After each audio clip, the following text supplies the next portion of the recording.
Hey Tacoma, this is Jennifer Lynn Warren from American Horror Story, and you're watching PDTV.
Oh, hey, it's JD here with PDTV.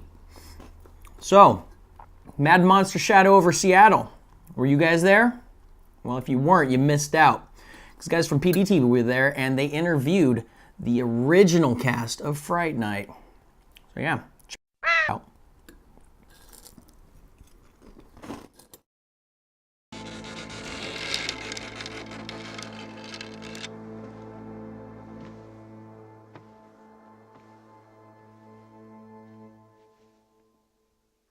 Welcome to Fright Night.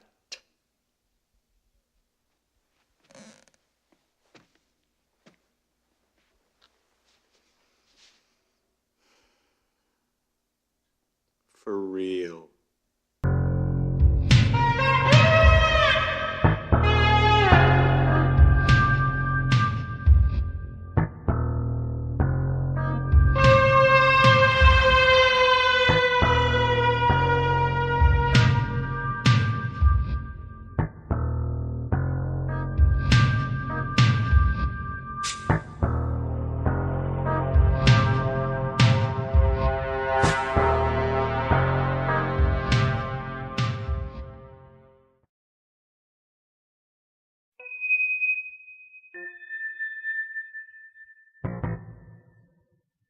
How did you get the role of Charlie in Fright Night? I was a waiter in San Francisco, and I had just gotten out of acting school, and I was shucking oysters in a restaurant, and got a call. I had a week off, so I was going down to L.A. to meet a casting woman that I had met up there, and she was working in L.A., and she said, "Why don't you come in and read for this new movie that I'm doing?" And so that's what I did. I came in and read, and went well, and I got called back 4 or 5 times, and eventually got it. And you were great. The movie is it's classic. I've seen it like 100 times probably. It still cool. stands the test of time. Yeah. Thank you. Yeah. Thank you. Okay. Do you have any great memories working alongside Roddy McDowall? Yeah, Roddy was a great font of Hollywood history and experience and dirt and all that stuff. It was every day was a real treat. Specifically, I don't know. I just the times in between takes. You know, he would tell stories about Elizabeth Taylor or Mickey Rooney or Richard Burton or something like that. And, and as a new kid, you're just kind of, and then they have to snap you out of it to go back to work. But yeah, no, every day was great with him. Yeah, I think I heard recently that he had like big extravagant parties at his house, didn't he, Roddy McDowall? Yeah, big what? He had big extravagant parties at his house, something like that. Well, were smaller. They weren't crazy big gatherings, but he was he was a very personal guy. So he didn't need to be the center of attention or host and all that stuff. He just liked being around people he liked and talking. So. How come you weren't in the Fright Night reboot? Did they ask you? I was not invited to participate. No. It's there's just evil in the world. Yeah. I mean.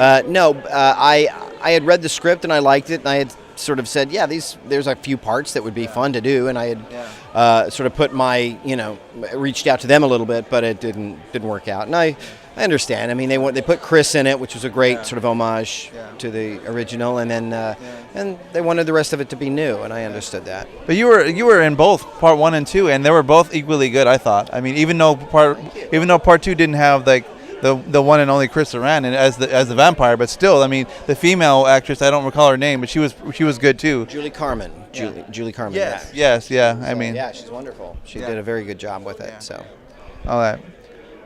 Well, that's just a shame that he wasn't in the reboot. Yeah. Yeah, you guys don't riot or anything, okay? No. Don't riot. Don't break windows and burn cars and stuff unless you feel like that's something you want to do. Yeah.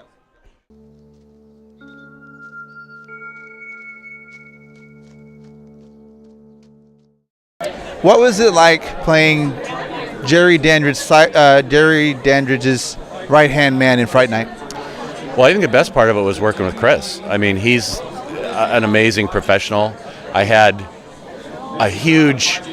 was so excited to work with him because I had seen him in Dog Day Afternoon, and I was convinced that he was actually that person. That's how good he was. And when I met him, I just was like, I can't believe you're actually just an actor. And he was so funny. He always made me laugh. And we would be, before each scene you see in Fright Night that was serious, we were always laughing so hard between Billy and Chris and I. We were laughing so hard, tears were coming out of my eyes. And then Tom would go, all right, you guys, come on, we got to go. So we'd have to go like that. But it was a blast. I was always laughing.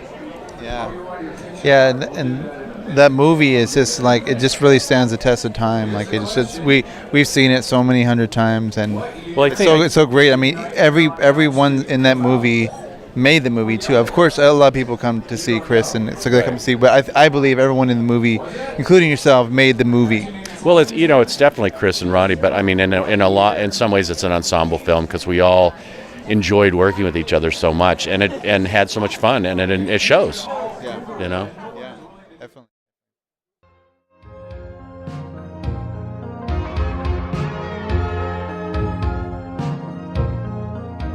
Fright Night stands the test of time. When you made it, did you think that it was going to be one of those movies that that's going to have this great cult following? I had no idea. It's the same thing as Married with Children. We had a great time. It's why I enjoy seeing these folks when we can get together at a con. But we just had fun doing it, and had absolutely no clue that it was going to have the longevity and newer generations of fans. And again, here we are 30 years later. I wouldn't have thunk it. Yeah, that's what I'm telling some of your other co-stars. It's been one of the definitive horror films of the 80s, and I think it just started, an array. I think it kind of like reboot like the vampire genre and stuff like that. Well, Lost Boys was right after us, and 80s movies had a certain kitschiness to them, and we're just proud to still be invited to the party. There you go. Yeah.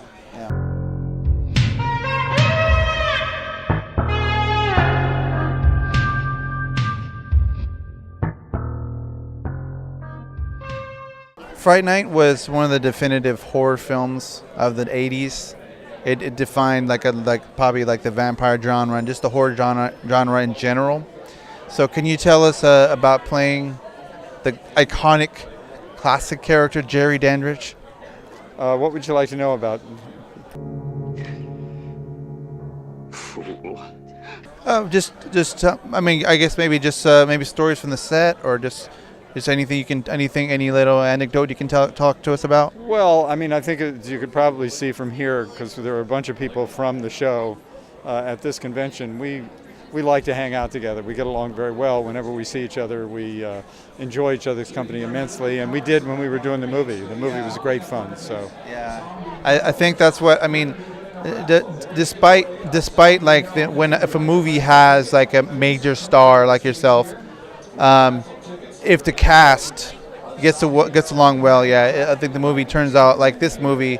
it's like it just stands the test of time. I think each person in the movie played their part to make that movie like a classic. I think. And I think the movie was Tom Holland, who used to be an actor a long time ago, knows good acting, and he cast it really well. And he also knows that a movie can rise or fall on the strength of its cast. Oh yeah. And not just the lead characters, but the supporting characters as well.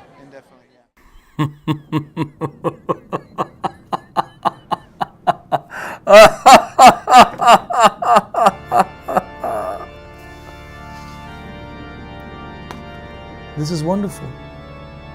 Have you guys been enjoying yourselves? Not too spooky for you, is it? No, not you, not my little demons. No, thank you. Thank you for joining us here, this ghastly episode of PDTV. And did I hear someone say Rocky Horror? Oh, you guys are in for such a treat. Such a treat. Always remember, if you liked this episode of PDTV, check out all the other ones. Check out the website. Follow any links that your devilish hearts may desire. Delve into the darkest depths of YouTubery. But in the meantime, let's see what Barry Bostwick has to say. What do you say, Barry?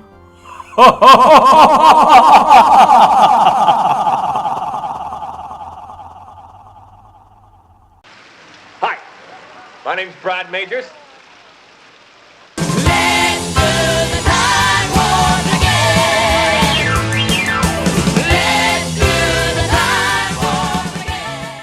How you like being here in Bellevue?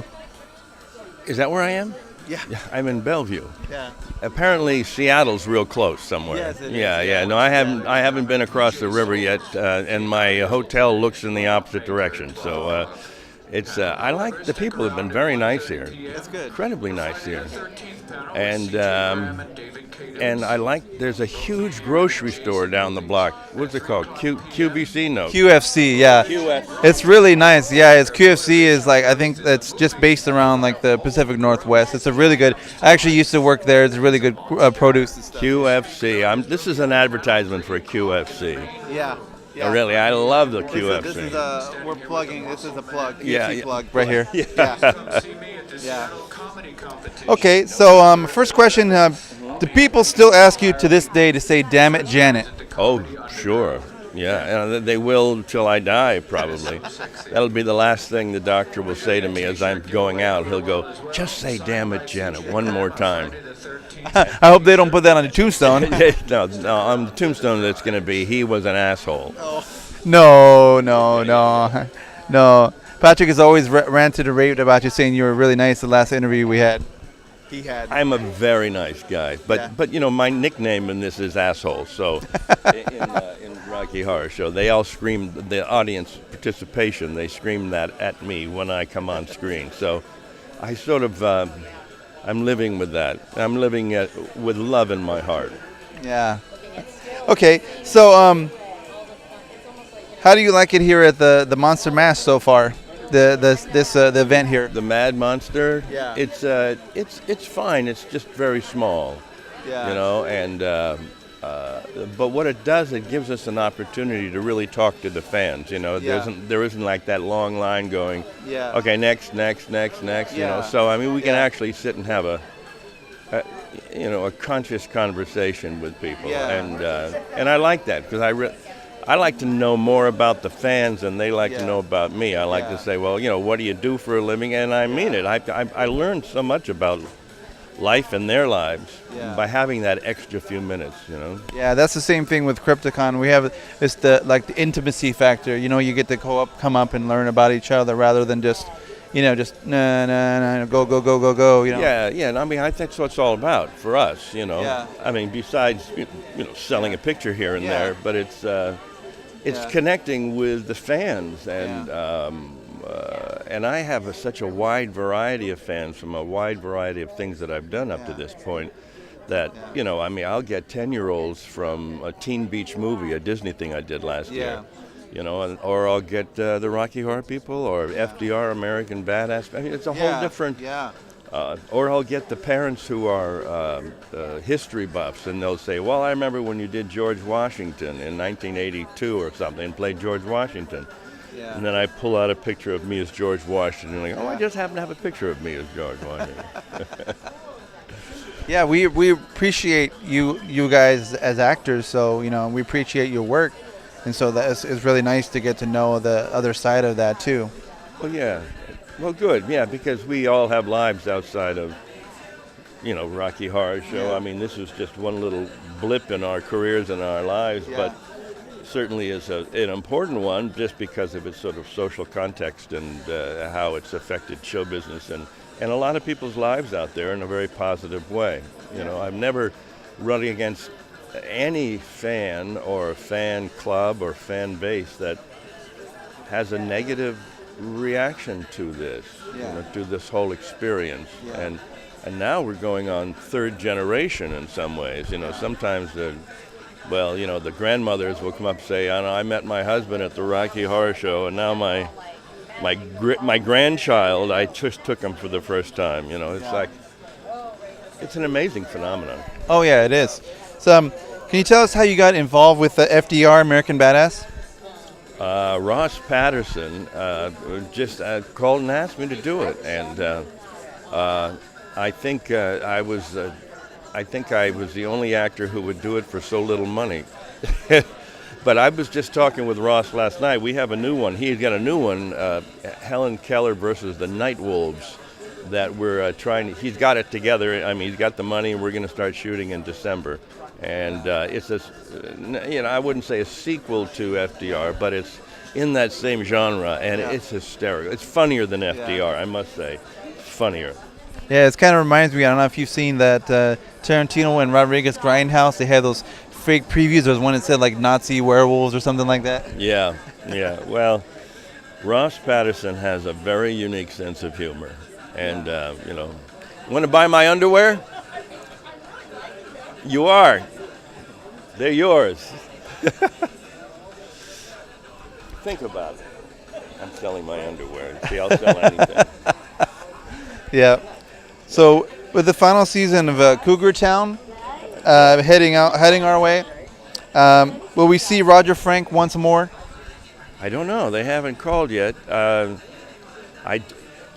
that little show that could. That show just stays on the air, and they keep focusing more and more on the lead characters. You know, they don't go outside of that envelope very much. And I think as the show is winding down, they'll sort of stick with that core group. And I hope I do. I think it's a funny show. And, it was created by Bill Lawrence, who created Spin City.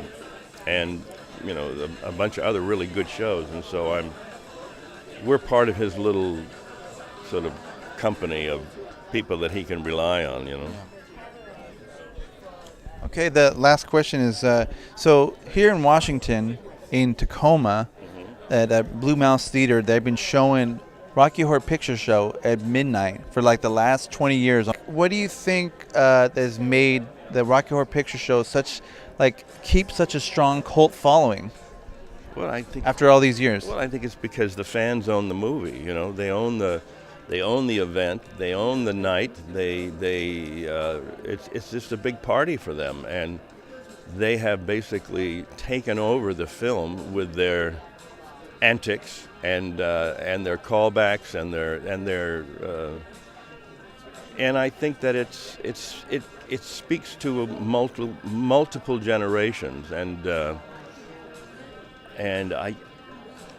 I always just say it's just a hell of a lot of fun, and I think it's a classic, incredibly well-made musical, given the themes and the characters in it. You can either agree or not agree with them or their what they stand for. But the musical itself, as a piece of theater and a piece of film, I think is brilliant, and I think that's what holds up. It holds up as the music is bright and funny, and I think all the performances are spot on, and the tone of it, I think, is for the ages. Yeah. Okay. I want to thank you again, Mr. Bostwick. This is David, PDTV, and Crypticon Seattle. Signing out.